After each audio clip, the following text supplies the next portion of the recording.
this week I have Rent. And what show do you have? What show do I have? Was that a joke? Kevin coming in hot with the jokes. So I picked Rent because I was like, I want to pick something that I was like totally obsessed with when I was growing up, because as a kid in the suburbs, of course, you're going to just relate to this dream of what New York is. And so I picked like the most, just the scariest part of New York. And I was like, that's my New York. Alphabet City. Ooh, Alphabet Gritty. Yes. So When did you see it, though? Did you ever see it? I saw it on tour, and I had it. Oh my God, this is a crazy thing about my life, and we'll have to find pictures of this. So I was, all the time when we were growing up, like I slept in the same bed as my sister. Like we would always share a room. And then when I was like 11 or something, like entirely too old, it was like, okay, we're moving, we got a new house, and I had my own bedroom. I was like scared about it. Oh no, I can't like sleep in the middle of the night. Wait, And how old were you? I think I was like 11. Girl! I know. Cute. She cute. Those are probably some like deep issues. Who knows? So my parents would, like, in order to convince me to sleep in my room and that it was like this safe place, they hired a mural artist to paint scenes from my favorite musicals, and one of them was Rent. Another one was Jekyll and Hyde. Whoa! All things you want to see when you're closing your eyes. Exactly. So like nothing really makes you want to sleep more than think about those young kids in their 20s with AIDS dying. Like, It was effective. I slept in my bedroom. But what scene was it from Rent? It was taken from like the CD. Yes, exactly. It was basically those CD ones. Like I definitely remember like Mimi's blue pants more because that was like, it was a bright blue. So like when I would go to bed, there it was, these like bright blue pants. Yeah. Mimi's blue pants sounds like a song. Sounds like it could be a Rent. It should be its own. And then what scene from Jekyll and Hyde? Definitely the one where he's like, this is the moment. And like the one where he's like, again, all of this was taken from just like the CD pictures, like you could get. So it was when he's like fighting and transitioning from Jekyll. Face Off. To Hyde. Yeah. Is that situation. Hasselhoff? It was Hasselhoff. I mean, obviously not original, but he did it. Hasselhoff was supposed to be great in it. He's very big in Germany. Oh. Still, yeah. German, Jekyll and Hyde. So Rent, that's the most important thing to know about Rent. Okay, so what is Rent if you don't know it? Which obviously you're not listening to this if you don't know Rent. There's a chance that people are listening to this know Gypsy, but not Rent. No Cats, but not Company. This is fair. That's fair. Okay. We're getting both sides of the, the stylistic spectrum here. And there are only two. Okay. So Rent was composed and written by Jonathan Larson. I want to get into my favorite part of Rent, which was actually the first concept of it and how it came about and who he originally collaborated with. But it's essentially it's a loose interpretation, or it's based on La Boheme, even though the opera, even though there's differences, and mainly just that Mimi doesn't die in the end, even though she does in the opera, which... Oh, but she, like, has she dies. She's like dying, and then you're like, oh, okay, this is following La Boheme, and then Angel, who has died already of AIDS, is like, well, she looked good, and she's like, no, girl, listen to this song that this man is singing to you, like, go back into the world, like, I forgot that. Miraculously comes back. Oh, that's right, she comes back, and it's like a funny scene, and she's like... Yeah, and they're like, and she looked good, and everyone's just laughing, like, they're like sitting over, like, she's dying, and they're like, oh, all of a sudden, oh, Angel looked good, yak. What's she dying from? She was dying from AIDS. Oh! Yeah. Oh, yeah. That wasn't one of her heroin overdoses. No. Well, actually, oh God, I don't think so. I think that she was like homeless at the time because she and Roger had like kind of broken things off or whatever. He had gone off to Santa Fe. It's been a little while since I saw it. I saw it at New World when it was at New World for a while. Oh, okay. I really liked that production. That was a good one. Okay, so Rent is... let's just get into the part that I think is really fascinating. So, the original concept, Jonathan Larson worked with this guy, Billy Aronson, and he was living in Hell's Kitchen, and he came up with this concept that he wanted to convert La Boheme into sort of modern day, what that was like, because in Hell's Kitchen in the 90s. Oh, that was probably rough. Yeah, there were like this, it was that the dichotomy of these like rich people going to work and being all affluent, but like stepping over homeless people on their way to work. And this sort of like disregard where you had, the like 42nd Street of the 90s, totally different than the Disneyfied. And this is before tech people were doing it too. Yes. Which is what it is now. Which is what it is now, which is all that San Francisco is. San Francisco's a garbage dump now. It's a scary place. And so he was like, he came up with this concept of wanting to do it, and then he got connected with composers, and one of the composers was Jonathan Larson. And then they started working together, and they realized that some of their lyrics were crazy. Like, just a snippet of the lyric was, "If I threw my body out of the window," was that first part of Rent. It was Defenestration, the musical? just scary stuff. So they realized, like, okay, maybe this isn't the like best thing. And then Jonathan Larson was like hooked on this idea, but then was like, I'm going to make this my own thing. So he was, he wanted to set this more in, instead of tuberculosis being the thing that was killing people. Oh, is that what the guy was going to have it be? Yes, exactly. So then it was... what are they dying of in La Boheme? Yeah, that's what I'm saying. It was tuberculosis. Oh, So then they made this, what is the modern day plague? HPV. AIDS. Yeah, well, that would be today's. So HIV. HIV. Wait. First correction corner. HPV, not HIV. So he went and he was looking at Alphabet City at the time, which was this like crazy place, and he was like, I'm gonna, instead of make this modern day West Side Story or whatever, we're gonna set this in the Lower East Side, and Alphabet City, where you had all different types of people. And so and Life Cafe and a cafe, yes, that cafe was real.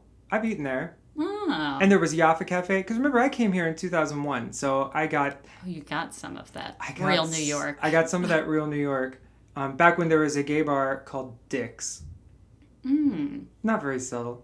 But they had musical, like, Wednesdays or something where they would just play show tunes, which was great. Yeah. That's great. And you could have, they had really good deals on schnapps, which is tough because you don't want it, but it was cheaper.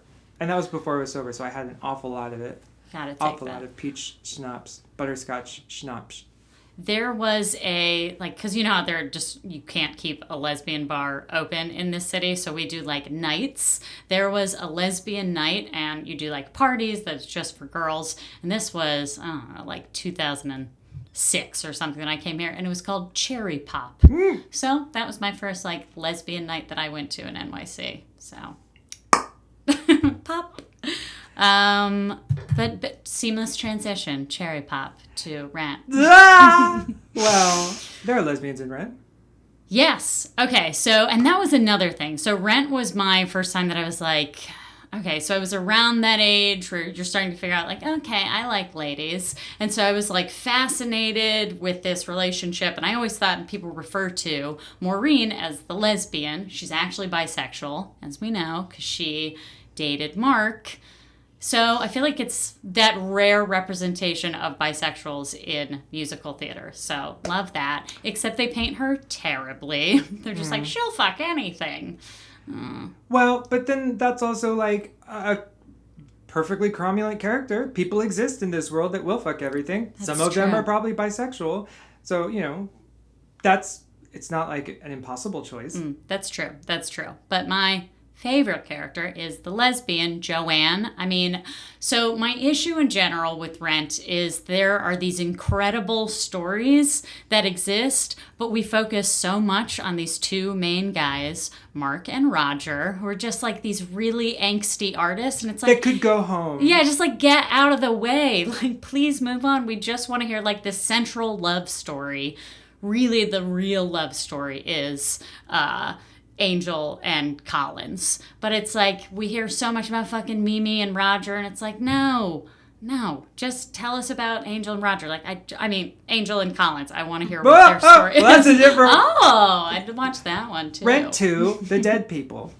Yeah, just those are the real, like, fascinating stories. And that's what Jonathan Larson said that he wanted to do. He wanted to, like, tell these authentic stories. He wanted to write the hair for his generation of this, like... Which he did. Absolutely. That is what he set out to do, and that is 100% what he did. And you know it's the hair of the Generation X because it is all list songs, just like Hair. Well, not all list songs, but it's got some memorable list songs. Yes. Mucho masturbation. Mucho of it. A couple of fun facts. So Jonathan Larson was this guy who would, like, sit at his keyboard, his little, like, Casio keyboard, and he would write, like, hours and hours all day, like, and he would call people. Apparently had a friend that he called up at, like, 3 a.m. and he was like, hey, I want to sing this entire musical that I wrote to you just right now. And his friend apparently just listened to it. His friend was like, okay, I'll sit on the phone. Like, 3 a.m. he just sang this entire musical that This is written. What life was like before Instagram. This is also what life was like when, like, you could kind of just sit around and write all the time. I was like, when did he have that time? Because he worked at a diner, but I guess when you... And that was enough to live? I know. You could live off of, like, a diner job. And a diner job where you clearly also have enough free time... to then write for hours and hours. Maybe the man didn't sleep.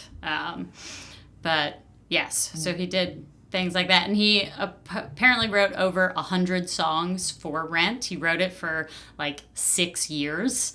And, like, 30-something songs actually made it to the end of it. Where are the rest of them? Did they survive somewhere? I think there's got to be in a book. I mean, you can find the lyrics, too. If you loved If I Threw My Body Out the Window and want to hear more about that, those, like, original lyrics exist in probably a million books. But I found this one book that had it, and I will... What's the next lyric? Is it... Would you catch me? I don't know. It's like, we're done here. So another thing that I thought was pretty cool is he was, and this just shows you kind of like a different world that they lived in. They did their first read-through at New York Theater Workshop in 1993, and he had been writing this for a while, and he was just riding his bike around, and he just kind of poked his head in, because it's right off of... 4th Street, exactly. It's in the 4th Street Arts Block.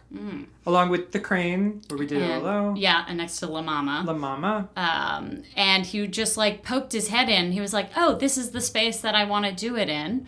And he was like, my show is set in the Lower East Side. Like, we need to perform it in the Lower East Side. So he just started, like, obsessively contacting the artistic director about, like, I want to do my show here. And he did it.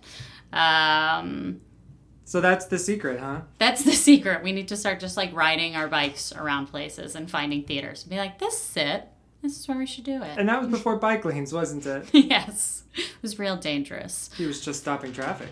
Yes. I will say Rent was the first time that I heard the word dildos. And I don't think, when you're, like, again, reading this, like singing this list song or whatever. I don't think I really Sacro. knew. Yeah, sacro, dildo. You can hurt your dildo. Work it in the back row. That something like that did happen to me when I saw Shrek. Oh. That's all I'll say. Oh my goodness. Yes, so it was definitely, for me, it was hearing this kind of like, this lesbian relationship, so, oh my gosh, this is what I want to be and what I think I am, and then on this, like, my passion of musical theater, so that was huge. For me, it was really big that Angel was a drag queen, but Angel, I don't think was transsexual. I believe Angel was a man, but just very feminine, and this idea that there was a kind of hot, straight-acting guy like Collins that would be into him gave me a lot of hope that it gets better. False hope, because it doesn't necessarily get better, but I liked that part as an unhappy little person. Yeah, I think that's what Rent was really there for us. Like, to feel like we had this safe space. It was our It Gets Better movement. Well, I didn't actually have a copy of it. I had to listen to other people's. Oh, was it forbidden? No. No, just... No, I don't know why. Huh. Well, I would... We should give it a listen now. We can't. This is all that copyrighted material. Fair. Yeah, one thing that I remember, because I would always be blasting and I'd be like, Mom, put this CD on in the car. And other people may remember this moment where you get to like the second act or the second disc and then Contact comes on. Oh, that which is number. just, and so you're just like, huh, and instead of, I don't know. Well, that's the sound of the song, too. Yes. Huh. And instead of just fast forwarding, I would choose to just talk loudly over it. Like, Mom, so anyways, what's that? Oh, look at this fast food joint. Just talk over it. In and out. I mean Jack in the Box. I mean McDonald's.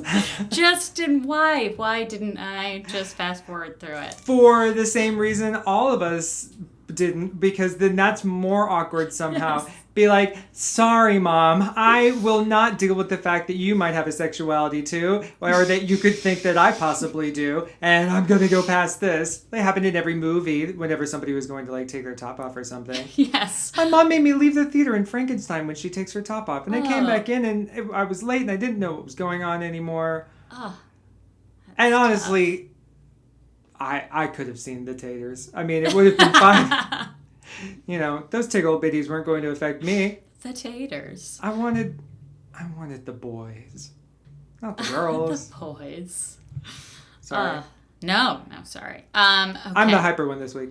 Oh, no, good, please. Another thing I want to talk about is Mimi and Roger's relationship. So they first meet where she has this "Will you light my candle" moment because they're all squatting in this like big warehouse or whatever. Before they had all been turned into like loft condos. Yes, right? Yes, exactly. This was in the like Lower East Side. Well, of course, like, that's what warehouse. His name wants to do. Yes. Okay. We're gonna divert for a second and talk about that. Like, you know that you're kind of a jaded New Yorker, or just like not a young child who's like, yeah, the world's great, I shouldn't have to pay rent. Like, Benny's idea is a fantastic idea. Why are you not doing this? Yeah, he wants to. He's like, why don't we just buy up this building? Like, I have the money, I have this investor, and I can give you electricity. Yes, we could all have like, heat, running water, AC, and we can make our art, and then the condos on top of it will pay for it. I was like, that's great. So he's this soulless person. Now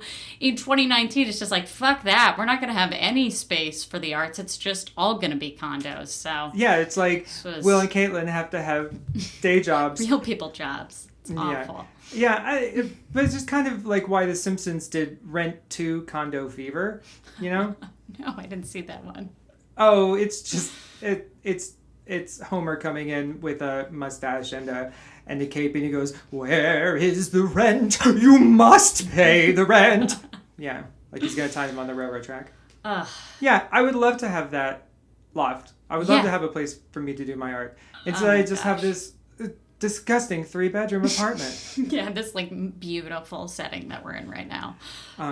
It's paid for with my broken dreams. Oh, okay, great, perfect. That's roughly how much it costs a month. A dream a month. So really it's the artist's fault, because if we all had just kind of listened to Benny, imagine the Lower East Side that we could have right now. There could actually be art going on and still condos. I don't know if this is all reality. Don't know if there were all these artists that offered great deals and then weren't smart enough to say yes. Oh, I want to live in the world where that's true. So okay. I'm choosing to do that. Nevertheless, we're supposed to sympathize with them and be like, yeah, let this building fall down around the homeless people instead. That's better. Yeah, and just like, oh, God, what was it? There's like this one line in Broad City where she just like out of nowhere, she's like, so what?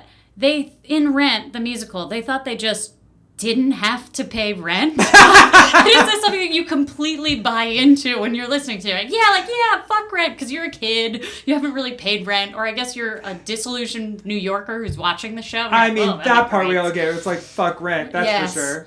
But, yeah, why? Like, what? It was crazy. I guess you have to pay rent. Our generation's been broken down enough by capitalism to understand that it's the master and that we have no power. Yeah, I don't know. I'm Team Benny. I've totally lost my little artistic soul. I'm Team and the Jets. Put us together.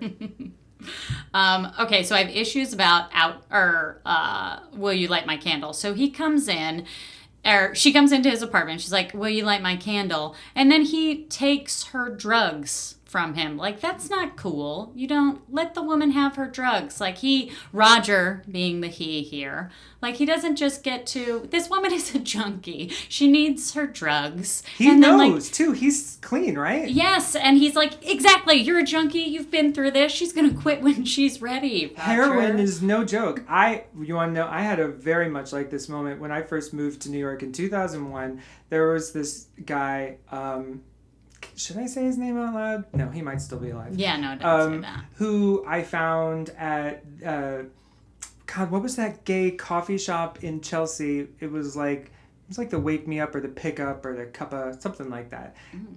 And then I thought we were kind of dating, but we weren't, and he was a heroin addict, and he said, Will, I want to get clean. Will you help me get clean? And we had the worst night of my life because I took him to Beth Israel, which back then was atrocious. It's much better now. Beth Israel, will you sponsor this? And so they were like, what's your problem in the ER? And he's like, I'm coming down from heroin and I want to get clean and I want to check into the rehab here. And they were like, okay, we'll just sit here in the ER for many hours. And he would just like puke his guts out. I watched this man go through living hell getting off heroin. It is really scary. And then eventually we left there because they weren't helping him. They were terrible. And I had to spend the rest of the night getting heroin for him so that he could make it to the other hospital in New Jersey that we were going to try to check him into. Oh. It's no joke. Like, if you have a heroin addiction, it is absolutely physical. And you really should only be coming off of it. You have to like properly detox, right? Yes. Yeah. Mm. Okay, so like, what an asshole that he's trying to be being. Yeah, he's like taking it, and then I'm like, well, what is he? He's judging her for like for having the same problem he had. Yes, and also like he's like, oh, they used to tie you up. Like I saw you at the cat scratch club. Like he knows she's in some like, dark situations. You see her with like this. Her drug dealer later, like she's gonna have to potentially do some fucked up shit to get those drugs. Like, and to be fair, I've been in a show at a bar. I was in a show at the Eagle where I was spanked for 10 minutes, and I hated it. I hated every minute of it, but I was paid for it to do it, so I could use that money to go out and have a really good time at the Eagle later. And people told me it was a great show, and they said it was because I looked like I really didn't like getting spanked, and all the rest of the people always looked like they liked it. And I said, not acting, I hated it. It hurts. Gosh.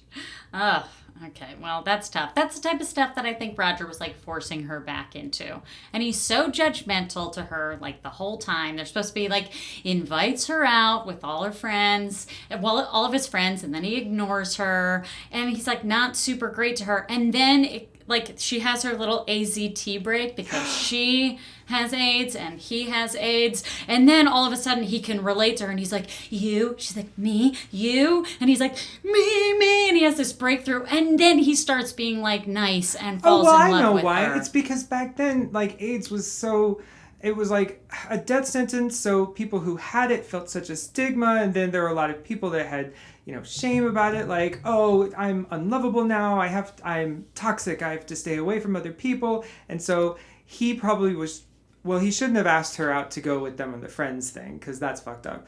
But he was probably trying to keep distance from her so he didn't fall in love with her. And then once he found out that she had HIV too, that it was okay. Nowadays, same thing, HPV, but just go love whoever you want and get medicated now. We live in a much better time. Yes.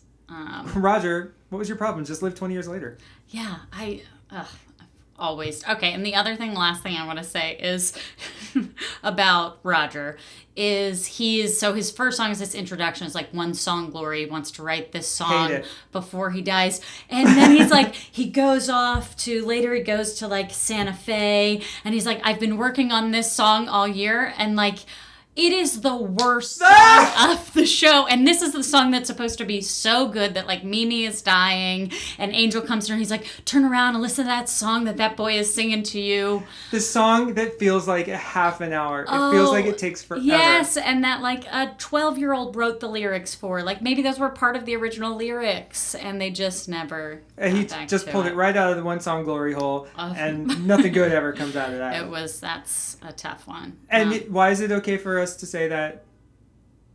Glory hole? No.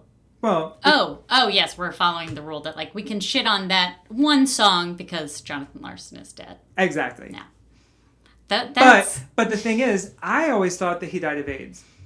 Okay, yes, everyone... Okay, so, and he had, like, a stomach issue, and... I think it was a brain aneurysm. No. It was like a stomach thing, and I can't remember. We're just going to call it thing, so I don't have to correct it next week. And he died... He was hungry. Super hungry. And he died on the day that was their, like, first big performance, and this was, like, one of the New York Theater Workshops or something. It was, like, 1994, after they had, like, worked on it for a while, and this was it. This was, like, their big production of it, and he died, like, the night before. So then they're, like, calling around, they're like, oh my gosh, should we cancel the show? And this is a weird choice, but I'm sure it was very poetic. For some reason, they decided to do that first performance. They're like, we're going to do the show, but we all have to sit and do it. Like, we're just going to, like, sit down and do it. And then when... What? Yes. They were like, that was the direction of it. Is this Cradle Will Rock and we're not allowed to move? Yeah, they were just like, we're not going to move, I guess, out of respect for him. And then it came to La Vie Boheme, and they just, like, couldn't take it anymore, and they, like, jumped up on tables. And well, whenever I hear that song, I want to jump on a table. That song's fucking amazing. It's an incredible song. Oh, and one more thing. This is another fact that I have. He wrote Seasons of Love because Jonathan Larson had a girlfriend who was like, oh, you can write all different styles of music, but you don't write any gospel. And he was like, okay, hold my beer. Like, let me write this song. So he did Seasons of Love in the style of gospel. It's a gospel song. Prove it to her. Like, it doesn't sound like it, like Color Purple, but I don't know everything. Sorry. But that's mostly what I know about gospel music. Well, that and the gospel version of Jesus Christ Superstar, which is amazing too. My life is coming out. Sorry. I also was, like, shocked when I was like, oh, he's not gay. Like, I just thought... You meant girlfriend. Yeah, girlfriend. That was another... Like, he and Mark and Maureen were based off of a relationship that he had where his girlfriend... And when I heard that part, I was like, come again? I thought that he was gay. I thought that he was totally gay. thought that he was gay, and he was not gay. But that character was based off of a girlfriend that he had who then left him and was in a relationship or cheated on him for a while with a girl and then became, like, a lesbian, and that was his vendetta. So then he wrote this really vapid character in Maureen. And then it did so well that people's eyes opened with dollar signs so big that they started saying, what else can we steal from his trunk now to try to make dollars off of? And we get Tick, Tick, Boom. Exactly. Which I've never seen. But I know some of the songs from it because they became audition songs. Because people were like, I'll do a song from Rent, but I don't want to do a song from Rent because everybody's going to do it. Oh, I also saw Tick, Tick, Boom on tour. Did you? Yes, I did. What's it about? Like... Oh, that's specific, huh? Yeah. So it's like, I don't know, there's this guy, they're living in, like, a loft situation. That sounds familiar. Yeah, it was very, I feel like they pieced it together. Is this the other 70 songs that he wrote for Rent? Yeah, potentially. Honestly, potentially. But it was good. Raul Esparza, I think, did the tour of it. Maybe I just listened to the soundtrack enough that I felt like I was watching him. I have a bootleg of Raul Esparza in the tour of Evita that is so good. As Ava? No. He's a Che. Yeah, a Cheva. And by the way, I can't wait until we do Evita so that I can tell everybody the totally fucked up secret that in the original version of it, it really is based on, really Evita and really Che Guevara. Not that they knew each other, but they did kind of like live at the same time. Che Guevara was a scientist, a chemist, who had developed an insecticide, and that didn't get approved by the government, and so Tim Rice was like, maybe that's why he became a radical. He's mad at Ava for not giving him a patent for his insecticide. So that's what the original version of Evita's like. And he's got this whole part where he goes, oh, my insecticide! Oh my God. Biscuit District. Amazing. Those are my facts and That's feelings great. That's and thoughts Rent. on Rent. That's all. Is it still running at Playwrights? I mean, at New World? No. That closed to New World years ago. Oh, okay. One other thing that I found out in researching this is they were like, okay, where are we going to put this when they wanted to move it uptown? And they're like, oh, we know this totally dilapidated shithole, the Niederlander Theater. Which is on, it was like that's again kind of the vibe of the 90s. Like, I do remember them putting in carpet that was like jaguar print. It was like leopard print carpet. I saw it on Broadway too. On my first trip to New York, I saw Chicago and lost my shit, and then I saw Rent and lost my shit as a 15-year-old. Of course. I'm sure it is a wonderful musical, but it's just nothing touched me as much as like, I'll never be able to experience it again like I did as like a 15-year-old. No, I understand. It's the same with me and Itsy Bitsy Spider. It does not mean what it did at one time. Now I just see the dark side of it, you know? This poor spider is desperately trying to do its job, and capitalism keeps coming and washing it away. It almost goes down the drain. That's scary. Oh, That's my really scary gosh. stuff. Also, spiders, they scare a lot of people. How could you sleep at night thinking about this? What that should have been the sequel to Cats. Spiders. Hey everybody, thanks for listening. Don't forget to subscribe to our podcast, YouTube, and Instagram. And write to us at sundayintheheightswithdolly@gmail.com.